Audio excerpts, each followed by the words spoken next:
여러분, 안녕하셨습니까? 종말의 때를 설교하는 많은 사람들이 말하는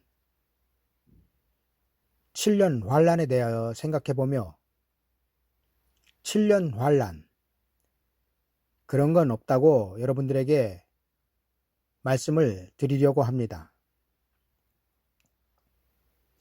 개국 이래로 없던 환란은 다니엘 12장 1절에 기록하고 있는 말씀이며, 창세 이래로 없던 환란은 마태복음 24장 21절에 기록되고 있는 말씀입니다. 먼저 다니엘 12장 1절의 말씀을 보면, 그때에 내 민족을 호위하는 대군 미가엘이 일어날 것이요 또 환란이 있으리니 이는 개국 이래로 그때까지 없던 환란일 것이며, 그때에 내 백성 중 무릇 책에 기록된 모든 자가 구원을 얻을 것이라고 기록하고 있습니다. 그리고 마태복음 24장 21절은 이는 그때에 큰 환란이 있겠습니다. 창세로부터 지금까지 이런 환란이 없었고 후에도 없으리라. 여러분, 대부분의 설교자들은 마지막 때에 있을 환란의 기간을 7년으로 말합니다. 그러나 7년 환란은 성경에 기록되고 있지 않습니다. 왜냐하면 환란이 전 3년 반과 후 3년 반으로 나눠져 있으며, 또 이는 교회에 닥칠 환란과 세상에 닥칠 환란으로 나눠지고 있기 때문입니다. 여러분, 분명하게 마지막 때 환란은 있습니다. 그러나 우리는 그 환란이 교회에 닥칠 환란인지 아니면 세상에 임할 환란인지를 분별해야 합니다. 왜냐하면 환란의 대상이 다르며 환란이 임하는 목적이 다르기 때문입니다. 여러분, 성경은 심판이 하나님의 집에서부터 시작된다고 말씀하고 있습니다. 다시 말씀드리면 하나님은 교회를 먼저 심판하시고 나중에 세상을 심판하신다는 것입니다. 하나님의 집에서 심판을 시작할 때가 되었나니 만일 우리에게 먼저 하면 하나님의 복음을 순종치 아니한 자들의 그 마지막이 어떠하며, 또 의인이 겨우 구원을 얻으면 경건치 아니한 자와 죄인이 어디서리요? 베드로전서 4장 17절에서 18절까지의 말씀입니다. 여러분, 개국 이래로 없던 환란, 창세 이래로 없던 환란은 심판 때의 환란을 말씀하고 있으며, 방금 전에 읽은 말씀에서도 환란은 분명하게 교회와 세상으로 나눠지고 있음을 보게 됩니다. 그런데 여러분, 이를 뭉뚱그려서 7년 대환란으로 말을 한다면 이것은 분명 하나님의 말씀을 분별하지 못하는 것이 될 것입니다. 또한 우리가 환란이 교회에 임할 환란인지 아니면 세상에 임할 환란인지를 분별해야 하는 이유는 환란의 시기가 다르며 성도들은 세상에 임할 환란과 상관이 없기 때문입니다. 여러분, 나와 세상에 임할 환란과는 상관이 없다면 내가 세상에 임할 환란을 걱정할 이유는 없지 않겠습니까? 그리고 걱정을 한다고 되는 일이 아니기 때문에 저는 여러분들에게 성도에게 임하는 7년 대환란은 절대로 없다는 것을 말씀드리는 것입니다. 이제부터 개국 이래로 창세 이래로 이날까지 없던 환란은 무엇이며 왜 환란이 오는지에 대하여 말씀을 드릴 테니 잘 들어보시길 바랍니다. 여러분, 우리는 세상을 살아가면서 이런저런 일을 겪으며 살아갑니다. 그리고 이런저런 일들이 때로는 우리의 삶을 파괴하며 힘들게 하기도 합니다. 그러나 성경이 기록하고 있는 마지막 때의 환란은 우리의 삶 속에서 일어나는 어려운 환경으로 오는 환란이 아니라 구원에 관한 죽고 사는 문제에 대한 환란인 것입니다. 여러분, 장차 닥쳐올 환란은 하나님께서 천지를 창조하신 이래 여태까지 없던 환란이 될 것입니다. 이는 닥쳐올 환란이 얼마나 큰 환란인지를 짐작하게 합니다. 그리고 이는 구원에 관한 것입니다. 그렇다면 개국 이래로 창세 이래로 없던 환란은 왜 무엇 때문에 오는 것일까요? 이에 대하여 성경은 환란이 오는 이유를 교회와 세상을 심판하기 위함이라고 기록하고 있습니다. 첫 번째로 창세 이래로 없던 환란에 대하여 말씀을 드리겠습니다. 여러분, 창세 이래로 없던 환란은 세상 사람들에게는 해당되지 않는 환란입니다.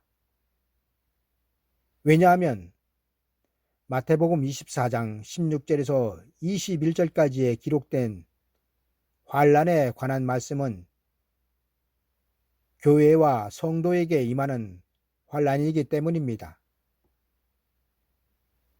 그때에 유대에 있는 자들은 산으로 도망할지어다. 지붕 위에 있는 자는 집안에 있는 물건을 가질러 내려가지 말며 밭에 있는 자는 겉옷을 가질러 뒤로 돌이키지 말지어다. 그날에는 아이 벤 자들과 젖먹이는 자들에게 화가 있으리로다. 너희의 도망하는 일이 겨울에나 안식일에 되지 않도록 기도하라. 이는 그때에 큰 환란이 있겠음이라. 창세로부터 지금까지 이런 환란이 없었고 후에도 없으리라. 여러분, 위에서 기록하고 있는 산으로 도망가야 할 자들, 지붕 위에 있는 자들, 밭에 있는 자들, 아이 벤 자들은 교회와 성도들을 대상으로 기록된 말씀이지 세상을 향한 말씀이 아닙니다. 계속하여 성경은 너희의 도망하는 날이 겨울에나 안식일에 일어나지 않도록 기도하라는 것입니다. 여러분, 겨울에나 안식일에 도망하는 일이 일어나지 않도록 기도하라는 말씀은 우리의 믿음이 겨울같이 삭막하게 얼어붙은 것처럼 믿음이 식어졌을 때, 그리고 어떠한 일로 인하여 믿음 생활을 계속하지 못하고 쉬고 있을 때나 시험에 들어있을 때 도망하여야 할 환란이 닥쳐오지 않기를 기도하라는 것입니다. 다시 말씀드리면 자신의 믿음이 충만할 때 예수 그리스도의 재림의 나팔이 울리길 기도하라는 것입니다. 여러분, 교회에 임하는 환란은 알곡과 쭉정이를 가르기 위한 추수의 환란입니다. 그리고 만약 알곡이 되지 못하고 쭉정이가 된다면 그는 세상에 임할 환란을 걱정해야 합니다. 그러나 만약 여러분들이 알곡으로 추수될 사람이라면 여러분들은 개국 이래로 없던 환란을 걱정 안 하셔도 될 것입니다. 왜냐하면 하나님은 알곡으로 추수된 성도들을 개국 이래로 없던 환란이 닥쳐올 때 그 예비하신 곳에서 보호를 하실 것이기 때문입니다. 그러나 알곡이 되지 못하고 쭉정이로 남겨진 성도들은 하나님의 보호를 받지 못하는 상태에서 개국 이래로 없던 환란인 세상에 임하는 환란에 그대로 남겨지게 되기 때문에 큰 일이 되는 것입니다. 여러분, 성경은 마태복음 3장 12절에서 손에 키를 들고 자기의 타작마당을 정하게 하사 알곡은 모아 곡간에 들이고 쭉정이는 꺼지지 않는 불에 태우시리라 기록하고 있습니다. 그리고 이는 알곡이 되지 못한 쭉정이들을 하나님은 세상의 환란 가운데 두신다는 뜻입니다. 두 번째로 세상에 임할 환란입니다.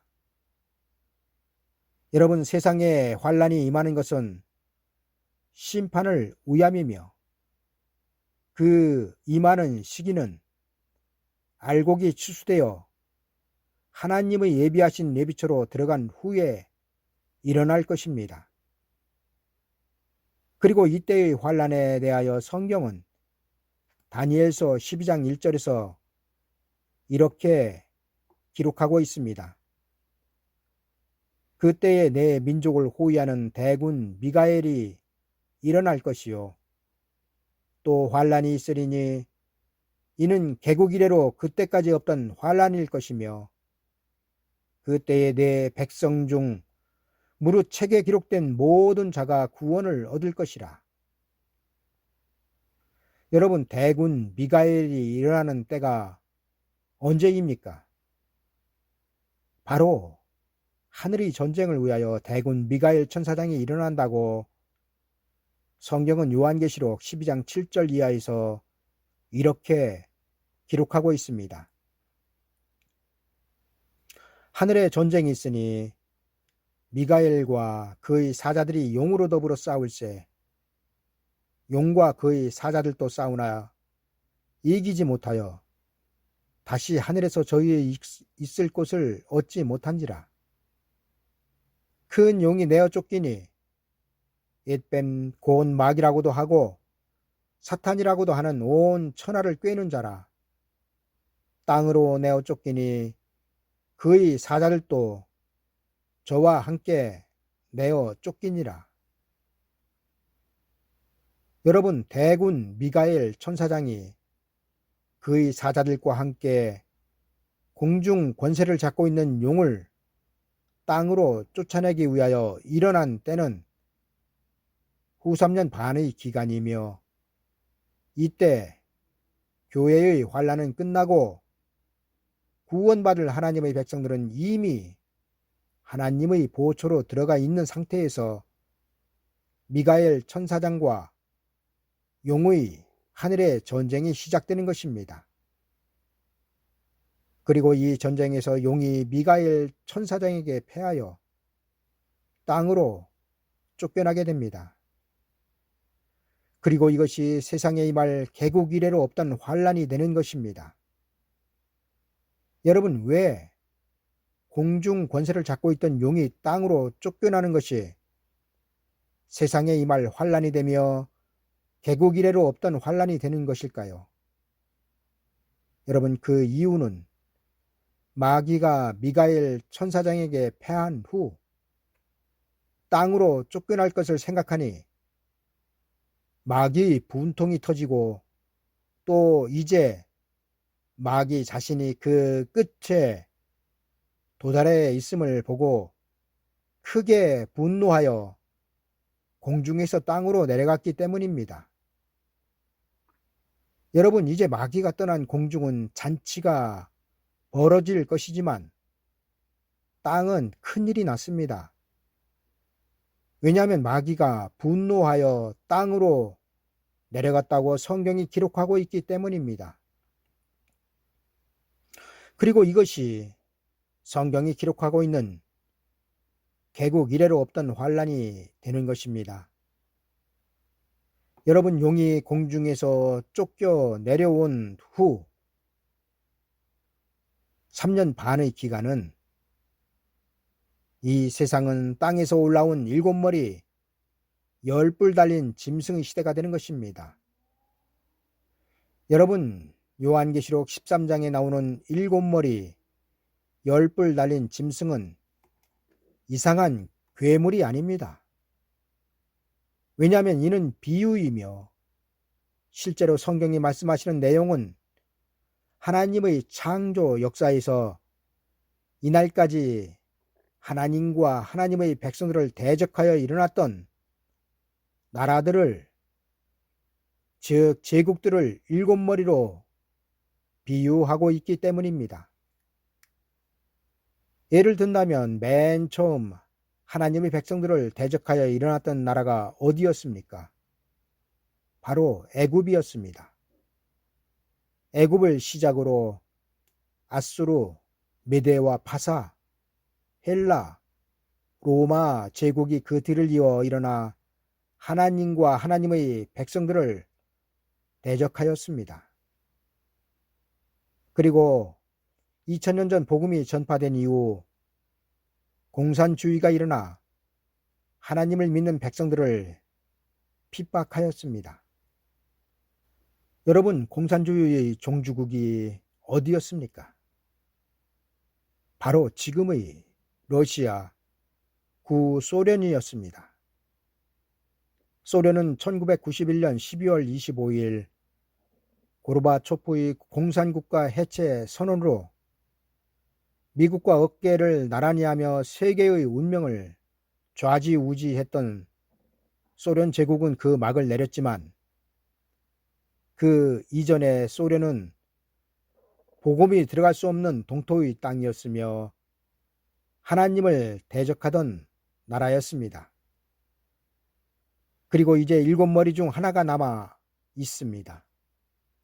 그리고 남은 마지막 7번째 머리는 그 이전에 나왔던 6번의 제국들보다 더 무서운 존재가 될 것입니다. 왜냐하면 하늘에서 쫓겨 내려온 용은 짐승의 마지막 7번째 머리에게 자신의 전권을 부여하고 이 세상을 통치할 것이기 때문입니다.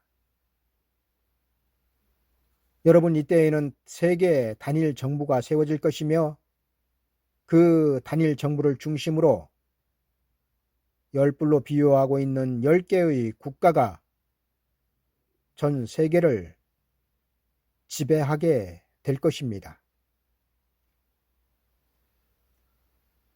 내가 보니 바다에서 한 짐승이 나오는데 뿔이 10이요 머리가 7이라 그 뿔에는 10면류관이 있고 그 머리들에는 참람된 이름들이 있더라.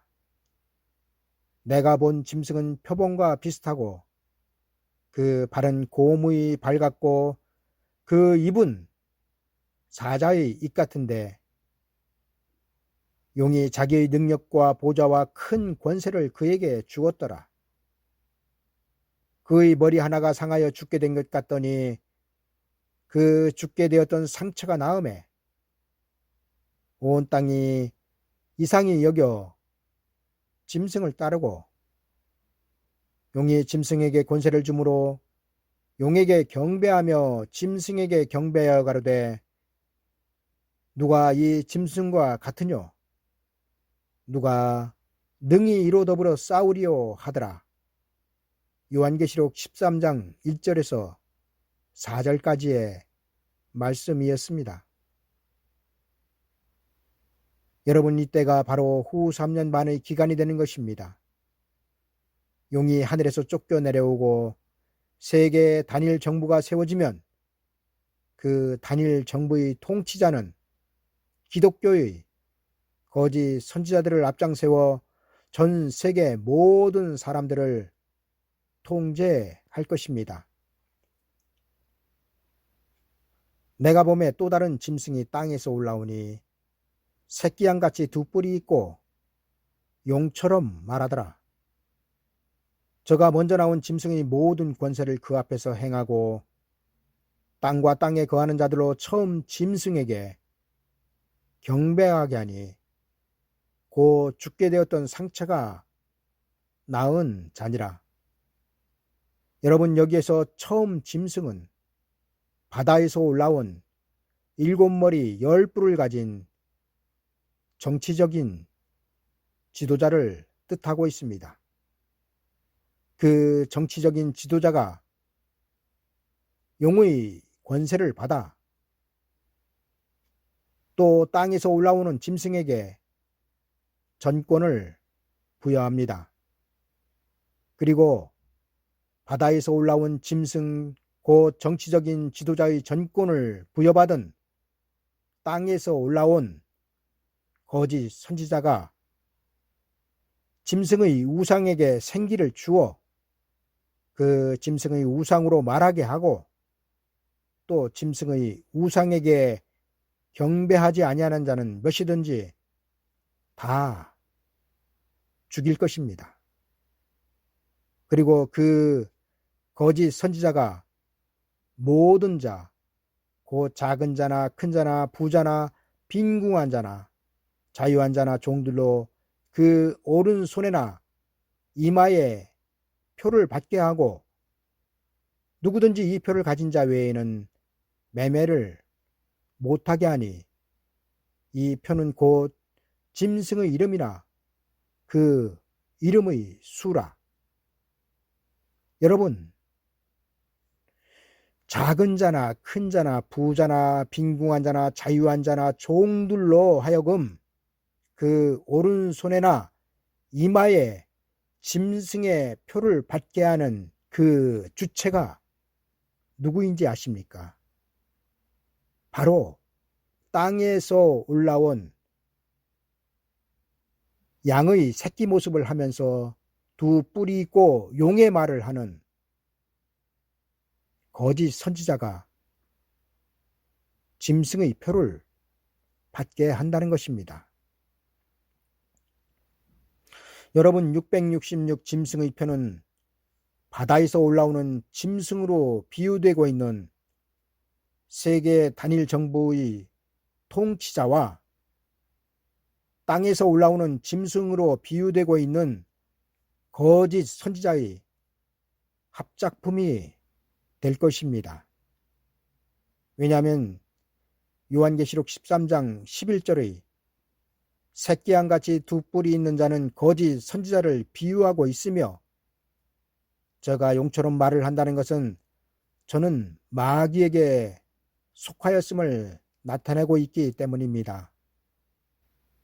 여러분, 양은 예수 그리스도를 비유하고 있으며 예수 그리스도는 피조물에게 생명을 주십니다. 그런데 새끼양이면서 두 뿔이 있다는 것은 저는 가짜 양이며 더구나 양이 양의 목소리를 내는 것이 아니라 용처럼 말을 하고 있습니다. 여러분, 양에게 두 뿔이 있다는 것도 이상하며 또한 용처럼 말을 한다는 것은 분명하게 예수 그리스도를 대적한다는 것이 아니겠습니까?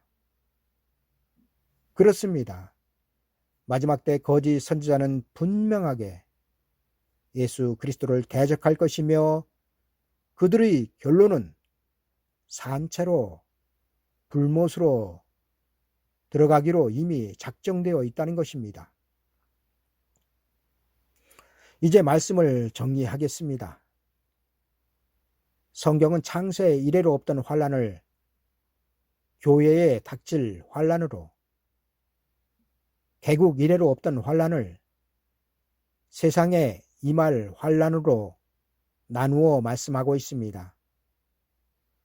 그리고 환난이 교회에 닥치는 이유는 추수하여 알 것과 쭉정이를 나누기 위함이며 환난이 세상에 임하는 이유는 세상을 심판하려 하심입니다. 따라서 우리는 하늘의 전쟁으로 용이 분노하여 땅으로 내려오기 전 하나님의 예비초로 들어가야 합니다. 왜냐하면 용이 하늘에서 내려오면 이 세상은 단일 정부가 세워지고 거짓 선지자에 의하여 666 짐승의 표가 시행되고 이 세상은 그렇게 멸망할 것이기 때문입니다. 여러분, 성경은 이때의 상황에 대하여 요한계시록 13장 16절 이하에서 땅에서 올라온 새끼양같이 두 뿔이 있고 용처럼 말하는 자가 작은 자나 큰 자나 부자나 빈궁한 자나 자유한 자나 종들로 그 오른손에나 이마에 표를 받게 하고 누구든지 이 표를 가진 자 외에는 매매를 못하게 한다고 기록하고 있습니다. 여러분, 작은 자나 큰 자나 부자나 빈궁한 자나 자유한 자나 종들이란 전 세계의 모든 사람을 비유하고 있습니다. 따라서 이때 하나님의 생명책에 그 이름이 기록되지 않으면 하나님의 보호를 받지 못하며 하나님의 보호를 받지 못하는 자는 그 누구든지 666 짐승의 표를 받게 될 것입니다. 그러나 하나님은 용이 미가엘 천사장에게 패하여 땅으로 쫓겨 내려오기 전 먼저 그 백성들에게 하나님의 예비처로 들어갈 수 있는 길을 열어주실 것입니다. 그리고 하나님의 백성들이 하나님의 예비처로 들어가고 난 후 이 땅에는 666 짐승의 표가 시행되며 666 짐승의 표가 시행되면 이 땅에서 하나님의 보호를 받지 못하는 자는 그 누구든지 짐승의 표인 666 표를 받게 될 것입니다. 여러분들은 제가 자세한 설명을 드리지 않아도 666 짐승의 표를 받은 자들의 결말이 어떠한지를 이미 알고 계십니다. 여러분, 우리에게 닥칠 종말은 참으로 무서운 것입니다. 왜냐하면 우리의 영혼뿐만 아니라 우리의 육체까지도 666 짐승의 표는 지옥으로 인도할 것이기 때문입니다. 여러분, 용이 분노하여 땅으로 쫓겨 내려오면 모든 것은 끝이 납니다. 그때는 이미 늦습니다. 성경은 모든 것에 때가 있음을 증거하고 있습니다. 심을 때가 있으면 거둘 때가 있듯이 은혜 시대가 있으면 환난 시대가 있습니다. 그리고 우리가 구원을 받아야 할 시기가 정해져 있습니다. 여러분, 이 구원의 때는 그 누구도 외예일 수 없습니다. 하나님은 정하신 날에 예수 그리스도를 공중으로 보내실 것이며 정하신 날에 이 세상을 심판하실 것입니다. 그리고 우리가 명심해야 할 것은 하나님은 이 모든 일을 행하시기 전 먼저 그 종들을 보내셔서 이러한 사실들을 그 백성들에게 미리 알리시고 그 백성들로 개국 이래로 없던 환난에서 피할 길을 열어주신다는 것입니다. 그런데 문제는 노아가 120년 동안 홍수 심판의 경고의 나팔을 불어도 자기 식구 외에는 단 한 명도 방주에 태우지 못하였다는 것입니다. 그리고 이를 성경은 말세를 만난 우리에게 예표로 증거하고 있습니다. 여러분, 많은 사람들은 휴거를 말합니다. 저들은 휴거의 때가 언제라고 말하며 또한 휴거되기 위해서는 이렇게 해야 하며 저렇게 해야 된다고 말합니다. 그러나 지금 기독교는 휴거를 말할 때가 아닙니다. 왜냐하면 휴거는커녕 마지막 때 개국 이래로 없던 환란을 피하여 나올 자들을 성경은 아주 희귀하다고 기록하고 있기 때문입니다. 내가 사람을 정금보다 희속케 하며 오빌이 순금보다 희귀케 하리로다. 이사야서 13장 12절의 말씀입니다. 어디 이뿐이겠습니까? 성경은 이사야서 17장 6절에서 감람나무를 흔들 때 가장 높은 가지 꼭대기에 실과 이상개가 나무 같겠고 무성한 나무의 가장 먼 가지에 4-5개가 나무같이 마지막 때 구원을 받을 자들의 숫자가 심히도 적을 것임을 나타내고 있습니다. 여러분, 왜 이렇게 마지막 때 구원받을 자들이 귀할까요? 여러분, 그 이유는 심판의 소식에 대한 경고의 소리를 들을 수 있는 귀가 열려 있지 않기 때문입니다. 홍수 심판 때나 마지막 때나 귀가 열려 있어야 하는 것은 심판 때의 구원에 이르는 기본 중의 기본이 될 것입니다. 왜냐하면 하나님은 환란이 임하기 전 먼저 그 종들을 그 백성들에게 보내실 것이기 때문입니다. 그리고 보냄을 받은 종들이 전하는 심판의 소식을 듣지 못하면 끝나는 것입니다. 감사합니다.